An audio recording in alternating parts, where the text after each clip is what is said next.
Asa?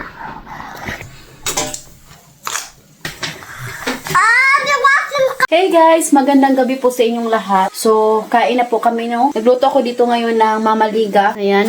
Daming nagtanong kung ano daw to. Ito po ay mais. Nagluto rin si Mama dito ng sarmali, traditional food ng Romanian. Dalawang klase yung niluto na aking biyanan. Baboy sa kanila. Tapos, ito naman sa amin, guys. Beef with turkey. Ngayon, yung ulam pala namin, nagluto ako ng Romanian style. Karning baka. Ayan. Ito yung kanin ng mga Romanian. Or iwan ko lang sa iba. Basta yung mga biyanan ko. Ito yung kanin nila kapag yung ulam nila is karni. Mga ganyan. Ayan. Ito yung itsura ng sarmale nila dito. Cabbage roll. May nakita ko sa Jessica Subo. May Romanian sa Pilipinas ba? Nagbibinta siya ng ganito sarmale. Tingnan nyo dito. Nakasabit yung onion. Mga preserved na gulay namin na ginawa ni Mama. 4 na lang ka. Burkan, yung natira. Dito guys, is ibang klase. May suka. Ayaw ko yung may suka. Ito yung favorite ko talaga. Where here, my love? This? Maybe that. Ito kasi nga, paborito ko yung kamatis. Whew. Careful. Daming stock. Yan guys.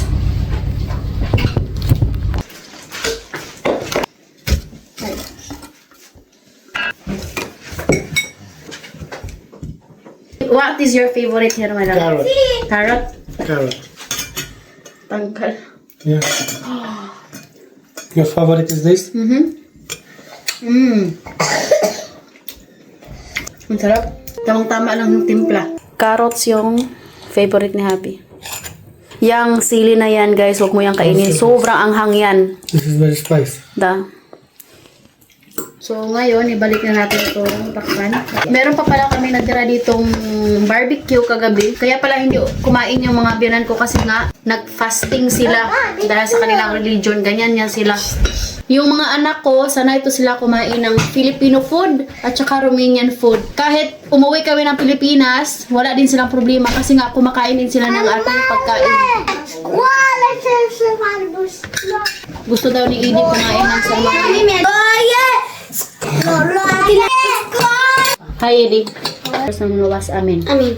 Dito sarmali din. They watch the camera.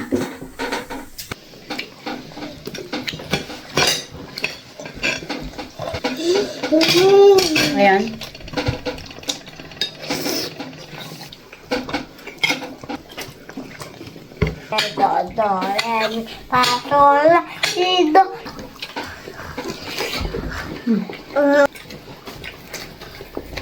Perfect tong morator partner pag karne yung ulam nyo.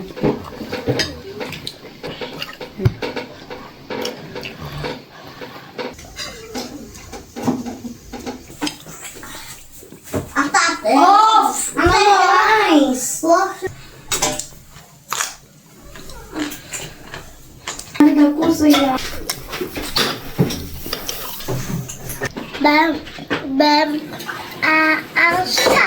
Nung unang kain ko nito, hindi ko nagustuhan. Habang tumatagal ako dito sa Romania, tsaka ko siya nagustuhan.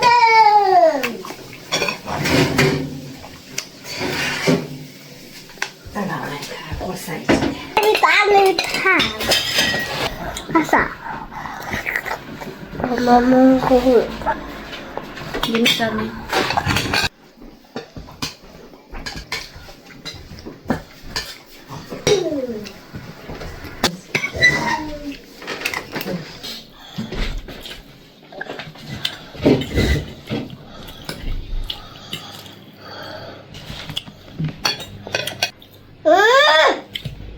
So, ayan guys, magpaalam na kami sa inyo. Maraming salamat sa suporta. We love you all.